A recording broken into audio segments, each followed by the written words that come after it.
लेकिन अपटाउन की महिलाओं तक को मैंने देखा कि बड़े जोश खरोश के साथ हमारी भागीदारी करती।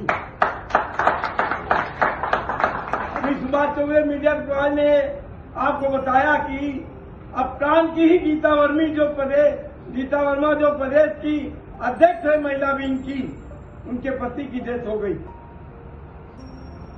लगभग 50 साल के भी नहीं रहे होंगे। तो लगातार लोग जाते रहे। मैं और राम शुक्ला जी मंडल के संरक्षक से चले गए, आज फिर शुक्ला जी मेरे पदाधिकारी से चले गए, कितने लोग चले गए और जाते चले जा रहे हैं, लेकिन इस गवर्नमेंट पर कोई असर नहीं पड़ा। वास्तव बात यह है, मैं साफ कह देना चाहता हूं, जो वार्ताकार जाते हैं वो सही पॉइंट नहीं उठाते। हम भीख मांग रहे हैं उनसे कि हमको 7,500 दे दें। जो पॉइंट है, अब आप ये सोच लीजिए, 2013 में 6500 पर 541 रुपए काटे जाते थे, वो आप भी 541 कटेंगे। महंगाई क्या है, दादागिरी है गवर्नमेंट की, इतनी दादागिरी है कि उतना ही पैसा पति के मरने के बाद जमा होता है, रहता है, और पत्नी को आधी पेंशन क्यों दी जाती है? ये पॉइंट को उठाए नहीं जाते। महंगाई को ध्यान नहीं दिया जा रहा। हम मान रहे हैं हमको 7,500 चाहिए। प्रकाश जावड़ेकर करके ये अनाउंस किया था कि अगर मेरी बीजेपी की सरकार आएगी तो हम होशियारी कमेटी की रिपोर्ट लागू करूंगा। क्यों नहीं लागू हुई आज तक? उसमें भी डीए था। अरे हमें 3,000 दे दीजिए, डीए लगा दीजिए, हम बर्दाश्त कर लेंगे। 1998 से 500 बन गए तो फिर 14 में 1,000 हो गए तो 1,000 ही रहेंगे। महंगाई चरम सीमा पर है। इन पॉइंटों पे बात होनी चाहिए। ईपीएफओ को अधिकार है कि पत्नी की उम्र जान लेने का। भगवान नहीं बता सकते कि पत्नी कब मरेगी, और वो उसकी गणना करते हैं कि ये ज्यादा दिन जिएगी तो इसकी आधी पेंशन दी जाए। ये कोई सवाल के जवाब हुआ? वही वार्ताकार जाएंगे सीधी पीटी बात करके। कई बार मैंने जूम मीटिंग में भी कहा कि वार्ताकार आप चेंज कीजिए, लेकिन वही जाएंगे और बात वही हाथ जोड़ के होगी। टेबल टॉक पर जो बात होती है वो होती है, उनके जवाब चाहिए मुझे कि पत्नी को आधी पेंशन क्यों? अरे मुझे तो कम से कम हो गए होंगे 50 साल नेतागिरी करते हुए। मैं परिवहन निगम के लोग जानते हैं, मैं टेबल टॉक में मुख्यमंत्री तक वार्ता की है, और टेबल टॉक से बहस से ही हमने जीता। जब तक 20 पॉइंट नहीं लेंगे सरकार का, तब तक हम जीत नहीं सकेंगे। और 20 पॉइंट जो बताए जाते हैं उनको वार्ता में रखा नहीं जाता। यही 4 पॉइंट होते हैं। तो ऐसी तक इस संगठन को पहुंचाया, और जगह जगह मीडिया करके जगह जगह पदाधिकारी बना के उन्होंने संगठन को आगे। लेकिन ये सरकार, हम जो अधिवेशन करते हैं, हम सोचते हैं दबाव बनेगा, उसका उसके ऊपर कोई असर नहीं। कि क्या असर नहीं? तो ये सब स्थितियां बड़ी विपरीत हैं। ऐसी दशा में अगर आक्रामक होकर लड़ाई लड़नी पड़ेगी तब भी आपको लड़ना। और दोस्तों, पीसीएफ की बात जहां तक है, कुछ हाई पेंशन के लोग हैं, जैसे कुछ निगमों में पेंशन हो गई है, चाहे बीज निगम हो, कई निगम है, पीसीएफ है, निर्माण निगम है। इनकी बातचीत मैंने कमिश्नर से की थी। उसने कहा, आश्वस्त किया कि मैं जल्दी ही इसको करूंगा।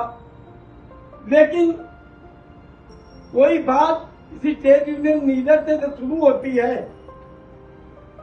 उसके बाद कुछ घुसपैठिए पहुंच जाते हैं तो उसमें बात फिर बिगड़ जाती है, फिर पॉइंट पे बात पॉइंट पर।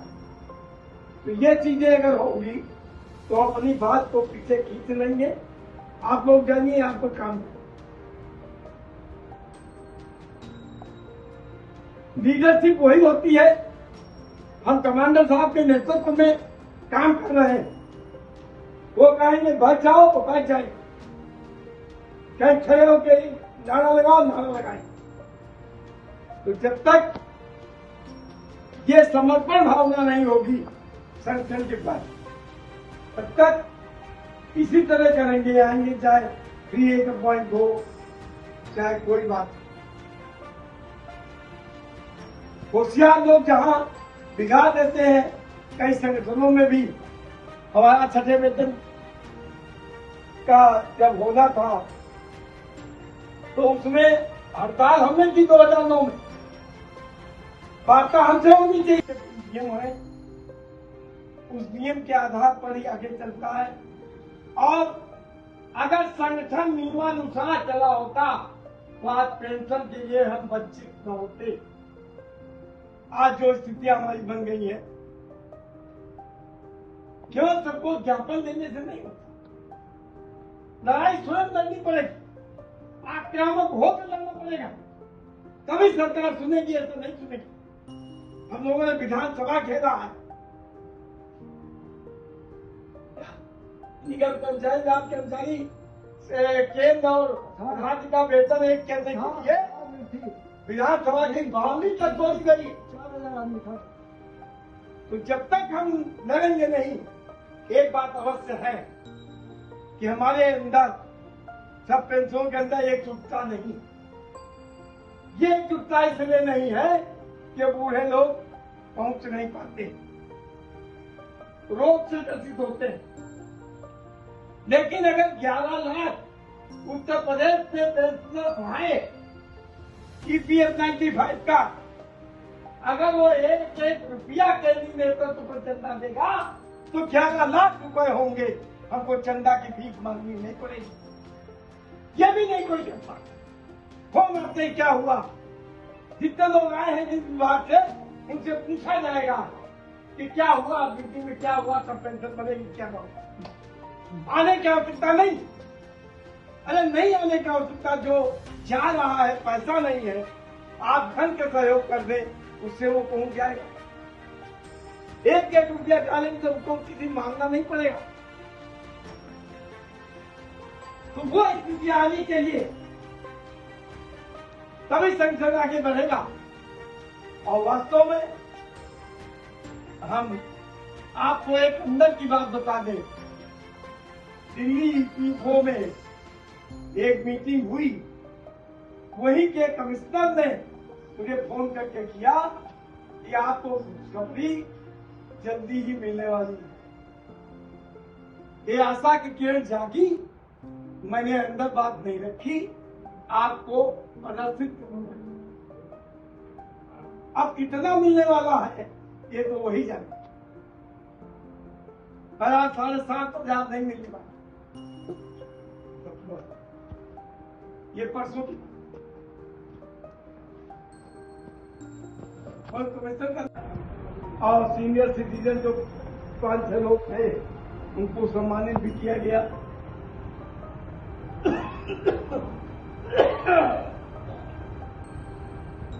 और साथियों, जहां तक हमारे संगठन सचिव ने बात कही, भव्य प्रोग्राम था सहारा मैच। मैंने भी 35-40 लोगों को, मेरा मोबाइल चेक कर लिया जाए, 35-40 लोगों को मैंने संदेश दिया। राजेश सिंह को वहां से मैंने फोन किया कि राजेश सिंह आइए। उन्होंने कहा जो बड़ी धूप है बहुत देर में और नहीं आ पाए। तो ये बात की सहयोग नहीं हुआ, ये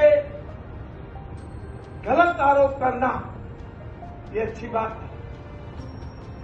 ये तो तस्वीर सामने आ गई, जैसा जो करता वैसा उसको मिलता है। आप 4-5 लोग जितने पदाधिकारी हैं सबको लेके नहीं चले। कहीं जाना हुआ तो स्वयं 4-5 लोग चले जाके ज्ञापन दे दिया, 4-5 लोग रात कर्मचारी की मीटिंग चले गए। तो सबको जोड़ने की क्षमता होनी चाहिए, तभी सब जुड़ते हैं। अलग अलग करोगे उसका परिणाम आपके सामने आया। मैं इस पर बात करता हूं, सत्य बोलता हूं। अगर सुधार नहीं आएगा तो आवश्यक वस्तु निगम के सहारे ही पूरा संगठन नहीं चल पाएगा। सबसे ज्यादा पदाधिकारी मैंने नियुक्त कराए आवश्यक वस्तु संगठन के, कि सबको जोड़ के चलना। मैंने परिवहन निगम के लोगों को कम रखा। इससे अधिक उदारता क्या होगी?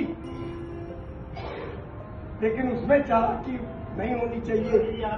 जब तक आप बोलेंगे नहीं, आप किसी को व्यक्तिगत आप इस पर करिए। नहीं, व्यक्तिगत फिर नहीं कर रहे हैं। बात जो आपने कही व्यक्तिगत कही, निर्धारित अवधि आपने प्रोग्राम होता आपका, मैंने कभी नहीं कहा। मैंने 40 आदमियों को कहा, आपने कहा सहयोग नहीं किया। सहयोग के मतलब आप पूछ लीजिए लोगों से यहाँ बैठे, मैंने पर्सनल फोन करके कहा। आपको तो नाम ही नहीं लिया, आपने तो सहयोग किया ही तो आप तो आए। और जो स्थितियां हैं उसमें सबको जोड़ के चलिए। सभी लोग, मेरा बड़े पदाधिकारी होने के नाते आप सबसे अनुरोध है कि जब मुट्ठी बंद होती है तभी मुक्का बरसता है, और एक उंगली खुली रहेगी तो